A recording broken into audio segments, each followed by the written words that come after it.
दादरमध्ये प्रचंड तणाव, शिवसैनिकांचा संताप भडकला. बाळासाहेब ठाकरे यांच्या पत्नी आणि उद्धव ठाकरे यांच्या आई मीनाताई ठाकरे यांच्या स्मारकावर अज्ञात व्यक्तीने लाल रंग फेकला. पोलीस तपासात गुंतले.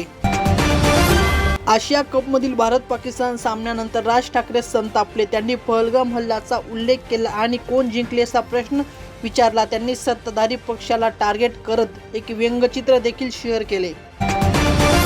मुंबई महानगरपालिका निवडणुकींबाबत एकनाथ शिंदे यांचे मोठे विधान. मुंबई फक्त काम करणाऱ्यांनाच मत करते, त्यामुळे महायुतीचा महापौर निवडला जाईल. पंतप्रधान नरेंद्र मोदी 30 सप्टेंबर रोजी मेट्रो 3 ॲक्वा लाईन आणि कुलाबा आरे विभागाचे उद्घाटन करणार. प्रवाशांसाठी सेवा सुरू होणार. राज्य सरकारने सुरू केलेला बाईक टॅक्सी सार्वजनिक वाहतुकीची खाजगीकरण करत आहेत. रस्ते आणि परवानग्यांवरून आदित्य ठाकरेंची सरकारवर टीका. मुंबईतील प्रसिद्ध वन राणी टॉय ट्रेनची प्रतीक्षा संपली आहे. 4 वर्षांच्या प्रतीक्षेनंतर सप्टेंबरच्या अखेर संजय गांधी राष्ट्रीय उद्यानात ही ट्रेन पुन्हा रोडावर येणार आहे. दुर्गा पूजा आणि छठची तयारी पूर्ण. अष्टमी आणि नवमीच्या मध्यरात्री 12 वाजेपर्यंत कार्यक्रमांना बीएमसीची मान्यता. बीएमसीने उड्डाणपूल प्रकरणासाठी अंतिम मुदत निश्चित केली. बेलासिस ब्रिज यावर्षी 31 डिसेंबरपर्यंत पूर्ण होणार. बीएमसीच्या निष्क्रियतेनंतर कांदिवलीतील वाहतूक पोलिसांनी अपघात रोखण्यासाठी खड्डे दुरुस्त केली. फोटो व्हायरल झाल्यामुळे महानगरपालिकेविरुद्ध जनतेचे रोष निर्माण झाला.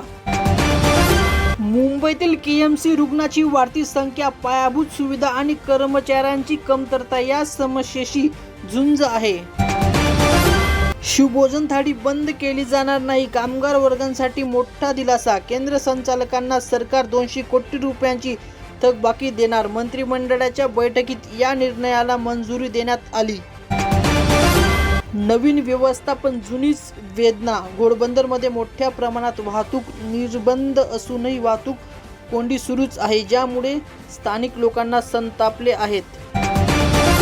मुस्लिम मुक्त भारत असे त्यांचे स्वप्न आहे, असा आरोप असदुद्दीन ओवैसी यांनी आसाममधील भाजपच्या कृत्रिम बुद्धिमत्तेद्वारे तयार केला व्हिडिओवर, ज्यामुळे मुस्लिम बहुलूट राज्य दाखवले आहे.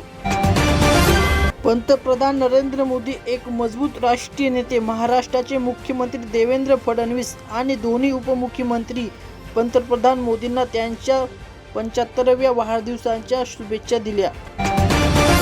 महाराष्ट्र जागतिक गेमिंग हब बनणार. फडणवीस यांच्या मंत्रिमंडळाची मंजुरी. मुंबईत नवीन ॲनिमेशन, इफेक्ट आणि गेमिंगचे केंद्र बनणार.